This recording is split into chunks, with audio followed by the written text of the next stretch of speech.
Hello বন্ধুরা, সবাই কেমন আছো? আশা করি সবাই ভালো আছো। দেখো, আজকে তোমাদের সঙ্গে আরেকটা রেসিপি নিয়ে চলে এসেছি। আজকে পাবদা মাছের ঝাল হবে, সর্ষে ঝাল হবে। পাবদা মাছ সর্ষে দিয়ে করব। তা পাবদা মাছের সাইজটা আজকে ছোটোই আছে, বেশি বড় না। তোমরা পুরো ভিডিওটা দেখতে থাকো, কেউ স্কিপ করো না। দেখো, পাবদা মাছ রান্না করার জন্য আমি কী কী মশলা অ্যাড করব সেটা তোমাদের দেখিয়ে দিচ্ছি। আমি বেশি কিছু নিইনি, সামান্য ঘরের উপকরণ নিয়েছি। দেখো, দেখতে পাচ্ছ এখানে সাদা সর্ষে আছে, আর এখানে আছে হলো আদা, আর এখানে আছে কাঁচা লঙ্কা, আর ওখানে আছে শুকনো লঙ্কা। এটা দিয়ে আমি পাবদা মাছের রেসিপিটা করবো। পুরো ভিডিওটা সবাই দেখতে। আমি মিক্সারে সব মশলাগুলো করে নেব। আদাটা দিয়ে দিলাম, সর্ষে দিয়ে দিলাম, দুটো কাঁচা লঙ্কা দিয়ে দিলাম, শুকনো লঙ্কা দিলাম দুটো, আর 3টে কাঁচা লঙ্কা দিয়ে দিলাম। এটা আমি মিক্সারে পেস্ট করে নেব। দেখতেই পাচ্ছ বন্ধুরা, আমি মশলাটা পেস্ট করে নিলাম। এবার আমি মাছে নুন হলুদ মাখিয়ে নেব। আমি পুরো মাছটা রান্না করব না, অনেকটাই মাছ আছে এখানে, আমি কিছুটা মাছ রেখে দেব। আমি মাছে নুন দিয়ে দিলাম, আমি পরিমাণ মতন হলুদ দিয়ে দিলাম। মাছের নুন হলুদটা মাখিয়ে নিলাম। এবার আমি কড়াইটা আগের থেকে বসিয়ে দিয়েছিলাম, কড়াইটা গরম হয়ে গেছে। আমি কড়াইতে তেল দিয়ে দেবো। কড়াই গরম হয়ে গেছে, আমি কড়াইতে তেল দিয়ে দিলাম। একটু নুন দিয়ে দেবো, তাহলে মাছটা ভাঙবে না। হালকা করে নুন দিয়ে দিলে, অনেক সময় মাছ ভেঙে যায়, তো একটু নুন তেলের ভিতরে দিয়ে দিলে তাহলে আর মাছটা ভাঙবে না। ওই জন্য নুনটা দিয়ে দিয়েই ভালো। তেল খুব গরম হয়ে গেছে, এবার মাছটা আস্তে আস্তে করে আমি দিয়ে দেবো। দেখো বন্ধুরা, মাছটা যখন লাল করে ভেজে নিচ্ছি, আর পাবদা মাছটা পুরো মাছটা তোমাদের ভেজে আমি দেখাতে পারবো না, কারণ পাবদা মাছটা খুব ফোটে। তোমরা তো বন্ধুরা জানো পাবদা মাছ কেমন ফোটে।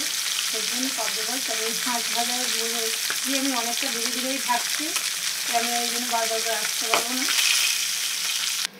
দেখো বন্ধুরা, আমি পুরো মাছটা দেখো ভেজে নিয়েছি। পুরো মাছটা আমার ভাজা হয়ে গেছে। আমি লাল করে পুরো মাছটা ভেজে নিয়েছি, কিন্তু পুরো মাছটা আমি রান্না করব না। এতগুলো মাছ একবার রান্না করলে এত মাছ খাওয়া অসম্ভব ব্যাপার। আমি অল্প করেই রান্না করবো, হাফটা করবো আর হাফটা রেখে দেবো। তা আমি একবারে ভেজে রেখে দিয়েছি। আমার ওই মাছ ভাজা তেল রয়েছে, ওই তেলের ভিতরেই আমি জিরে দিয়ে দেবো,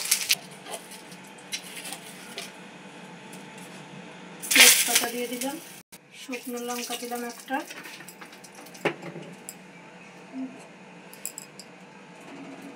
এবার ওই মশলাটা পেস্ট করে রেখেছিলাম, ওই মশলাটা আমি ভালো করে কষিয়ে নেবো। আর সর্ষে মাছটা কিন্তু ভালো করে খুব বেশি কষানো লাগে না, তাহলে তিতো ভাব এসে যায়। সর্ষে রসুন অল্প করেই কষিয়ে নিতে হয়, বেশি কষালে তিতো এসে যাবে ভাব। পরিমাণ মতন নুন দিয়ে দিলাম, পরিমাণ মতন হলুদ দিয়ে দিলাম। ভালো করে মশলাটা কষিয়ে দিই। বেশিক্ষণ কষাবো, অল্প টাইমে কষাবো, তাহলে সর্ষে তিতো হয়ে যাবে। মশলার জল দিয়ে দিলাম, দিয়ে আর একটু কষিয়ে নেবো।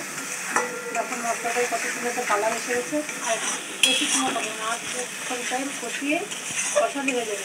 তোমরা চাইলে সর্ষের মধ্যে পোস্তও দিতে পারো। আমার ছোটো সাইজের মাছ, আমি তো পোস্ত দিইনি, একটু বড়ো সাইজের মাছটা তখন আবার পোস্ত দিয়ে সেইভাবে করলে ঠিক আছে। আর এটা নিজস্ব ঘরেভাবে করে খাওয়া, তো আমি আর পোস্তটা অ্যাড করিনি। তোমরা চাইলে পোস্তটাও দিতে পারো, পোস্ত দিলেও আরও ভালো লাগে। ওটা কষানো হয়ে গেছে, এবার আমি জল দিয়ে দেবো। দেখতেই পাচ্ছ, দেখো তেল ছেড়ে দিচ্ছে, কত সুন্দর একটা কালার এসে গেছে। এবার আমি জল দিয়ে দেবো। আমি তো বলছি মশলা, সর্ষে মশলা করানোর সময় বন্ধুরা বেশি কষাবে না। আমি জল দিয়ে দিলাম।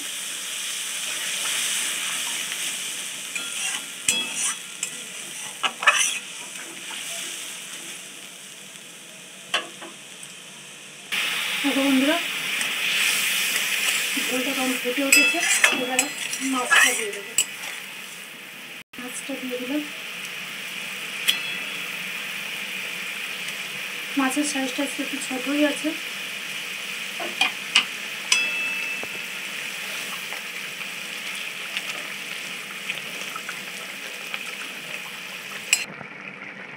দেখো বন্ধুরা, আমার পাবদা মাছ রান্না হয়ে গেছে, এবারে আমি পাবদা মাছটা নামিয়ে নিচ্ছি। দেখো বন্ধুরা, আমার পাবদা মাছ সর্ষে দিয়ে রান্না হয়ে গেছে। কেমন হয়েছে আমার ভিডিওটা অবশ্যই কমেন্ট করে জানাবে। এখন রান্নার কালারটা কত সুন্দর এসছে। কেউ লাইক করতে ভুলবে না, অনেক বন্ধুরা লাইক করতে ভুলে যাচ্ছ, প্লিজ একটু লাইক করে দেবে, লাইক করবে, সুন্দর করে একটা কমেন্ট করো, খারাপ হলেও বলবে, ভালো হলেও বলবে। বন্ধুরা সবাই ভালো থাকবে, সুস্থ থাকবে, সবাইকে টাটা। ফিরে আসবো পরে আর একটা ব্লগ নিয়ে, টাটা।